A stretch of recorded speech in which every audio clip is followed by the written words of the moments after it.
In today's video, we are going to talk about 5 of the most common serve receives in the world, because many people have a problem with receiving serves, so we are going through tips and the technique on all these 5 serves to help you to improve them and get some inspiration which one suits you the best. I will recommend all players to practice and try out all these 5 receives, and then in the end I don't think you have to use all 5, because sometimes having more options is a disadvantage because you don't know exactly what to do.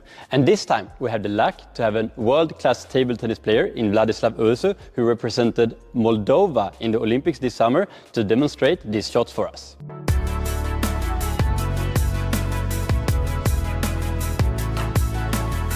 The first serve receive we are going to talk about is the banana flick. And this is probably the most used serve receive through the last decade by pro players. And here is many things you need to think about. And the first is, how are you going to use your legs and your body? If we skip the arms to begin with and start with the rest. You need to be very low, because here the ball will go up and you will not have any control. You will need to lay low over the ball. And you need to use your foot on the same side as the racket to go in to get close to the ball. So now we have the foot over the table, we are down with the weight. Now we need to wait for the ball to get close to us, because we don't have any control. If we banana flick far from the body, we want to do it as close as possible. So we move on to some technical aspects about how to use the arm, how to use the wrist. So when we banana flick, we have the weight low, and then we go up with the elbow, because here we don't have a way to get the power we need or the control we need. Here we got this up with your elbow, then you let the ball bounce. To take it on the highest point is good if you want to go really powerful, but otherwise I would recommend to take it even later most of the times when you banana flick. So never take it early. Make sure to wait for the ball to come close to you to the highest point, or later have the elbow up, and then you use your underarm to make basically the same technique as a backhand topspin. You accelerate your arm and go either forward or upwards. Of course, also the wrist have a part in the banana flick. It might look like it's only the wrist, and of course it has a part, but it's important that it's the arm who make the first work too, because the wrist alone is pretty weak.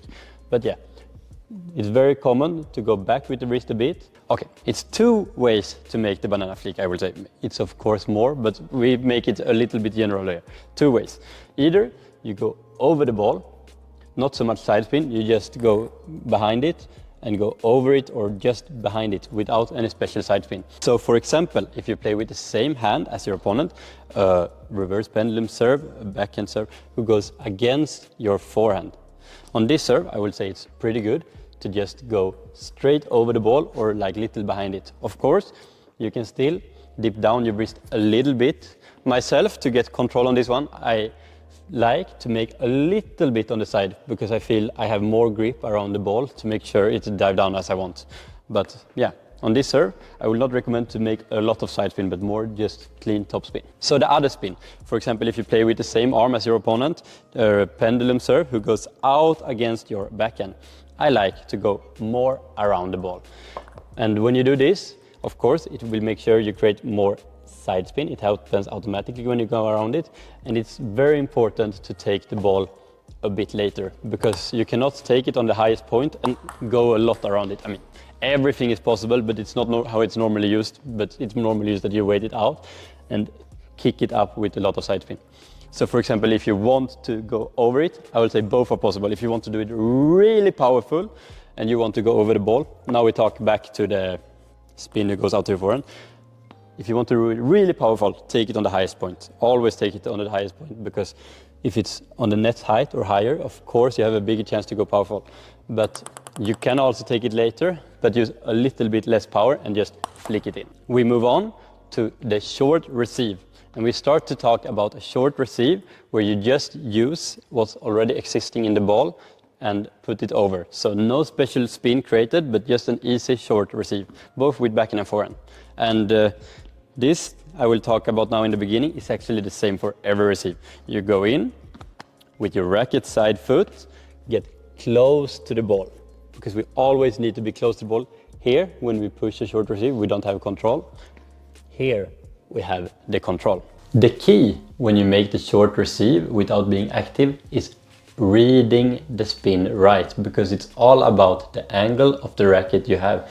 If it's side spin, you need to read the side spin correctly. If it's backspin, you need to have an open angle. If it's topspin, you need to close it more. It's all about reading the spin right. So you're a little bit sensitive here, since if you read the spin wrong, your receive will miss, or it will be a very easy point for your opponent. When you want to play short, I always recommend to take the ball directly on the bounce. Of course, it's possible to wait it out and play short, but it's very difficult and you will not have the same quality.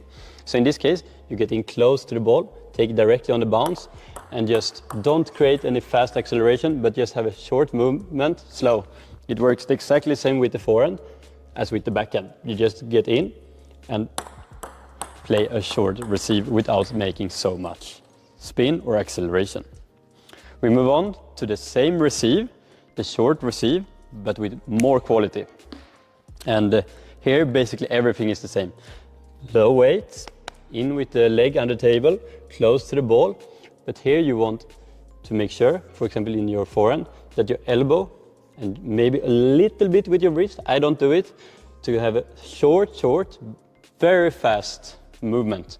If you make it longer, you will lose the control. The ball will probably be half long. So just a short movement directly on the bounce. And it's the same with backhand. And just make a short, fast push here. It's not possible to go back with the arm like you, for example, do in a normal backhand push. But instead, you want to have a really short movement created from your elbow. And as you can see on Vlad, he's always very close to the ball. He take it directly on the bounce, have a very short and very fast movement, and it looks almost the same on backhand and forehand when he makes the fourth receive with more backspin. Even if the active short receive is pretty difficult to make, it has a big advantage, and that's that you take over the spin from your opponent's serve.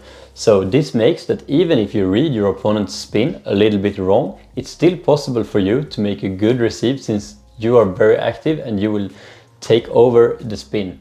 And even if you read it wrong and your receive gets a bit longer than you wanted or a little bit higher, you still have the chance to win the point, because it will be a lot of spin in the ball since you're so active, which can force your opponent to some more easy mistakes. Before the next receive, I just want you to know that if you're interested in getting more of my help to improve at table tennis, I have made a community for this, and you will find it in the description. Now over to the next receive. Over to the long push. And here the basics are the same. Go down, get into the ball. You don't need to take it directly on the bounce as you do on the short receive. I prefer to do it the same when I push short as when I push long, to take it directly on the bounce, but it's definitely not necessary. And the technique with your arm is also a bit different. For example, if you go in with the forehand, as you see here, when you play short receive, you have a really short fast movement, while when you want to push it long, you follow the ball a little bit more against where you want to play it. So if I want to push to my opponent's forehand, I make sure that my racket ends with pointing against the forehand. If I want to push it against backhand, I do the same, but I make sure the racket points to the backhand. So you have a little bit longer movement. But just as in the short receive, on your forehand, it's the elbow who do the work. When shoppers make shopping, they let all the arm work. But when offensive players make their cut, they use the elbow. You don't have the control, you don't have the time to do the big shopping movement, but instead you just use the elbow to push your racket and your arm in the direction you want. In the backhand, it's a little bit different when you push long than when you push short, because the short one is just as in forehand, just the elbow, while when you push long with backhand, it's normally a bit more the underarm who works. So you make sure that the ball is close to you.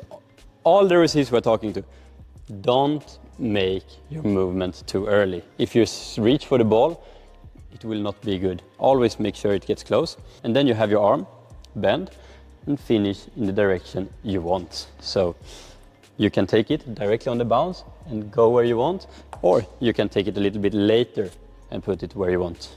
I told you before that I prefer to take it on the bounce, and it's not completely true. On the forehand side, I always want to take the ball directly on the bounce. But on the backhand side, I don't really have the same touch for it, so I like to let the ball even dive down a bit before pushing it. So now we have talked about how to receive short serves aggressive with the backhand side. We have talked about how to push long and short with both backhand and forehand, and it's time to move on how to be more offensive with your forehand side. So we start out with the forehand flick, or a little forehand smash flick even to start with. And it's the same here.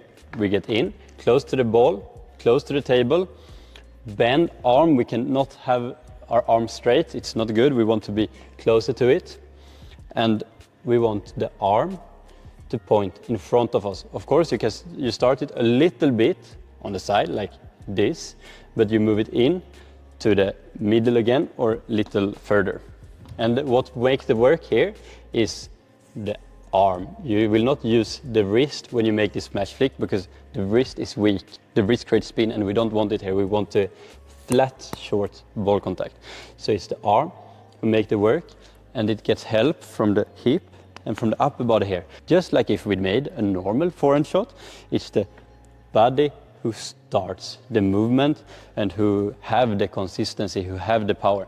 So we make it normally and then we accelerate with the underarm. When you make the forehand little smash flick cross, it's very important to take the ball on its highest point, because this shot should always be with pretty good spin. Most of the time it's against your opponent's forehand, and it's dangerous to do it slow because then you have easy ball to attack on. So take the ball on its highest point to make sure you have an as easy ball as possible to attack a bit harder on. Of course, you don't need to go full power. I never recommend you to go full power except if maybe the ball is here, because then you lose the control. But still, you want some kind of speed in it to make sure that it's an effective shot. And here, it's very important that the racket goes exactly where we want the ball. We cannot make a short movement and finish it here.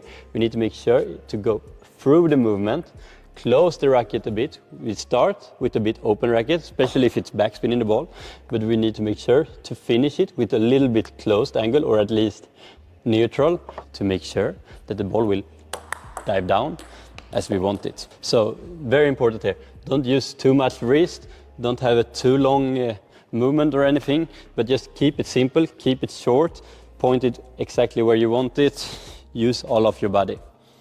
Let's move on to the last receive, who also is a forehand receive. And that is probably my favorite, a more finesseful forehand flick. Who do you do? Normally, you do it the straight way. Of course, it is possible to do it diagonal, but it don't really make sense to make it finesse, so it looks to come diagonal and then put it there. So you make sure it looks to go to your opponent's diagonal side, but play it straight. And here, I recommend to go in the exactly same, either as when you do the smash flick or as when you push, because you want to fool your opponent's brain to think that something else is going to happen. So you go in, you have a low weight over the table, you have your body close to it, and here it's very important to take the ball on the highest point or even later. I think it's good to take it later because you want time to make your opponent go a little bit to the wrong side. And here, instead of doing your normal push or flick, you will make sure your body goes from you to your left side if you're right-handed, to your right side if you're left-handed. But your racket open up just when you hit the ball and create some side spin and goes deep to the straight line. And here it's very important to get this as deep as possible, close to the line, because you'd want this receive pretty slow. It's not so easy, it's not as effective actually to do it hard. So if you fail it and put it in the middle of the square, it's not so effective, because even if I go a bit wrong here, I can easily be in the right position here. While if it's far away and I go a little wrong, I come to play my backhand outside of my body, or if we don't play with the same hand, deep to the forehand, which is a very difficult point for all players, and you have a good chance to either win directly on this receive or to make sure to find a way to attack the next ball. Because I can promise you, if you succeed to trick your opponent with this, you will have a good ball to attack on next.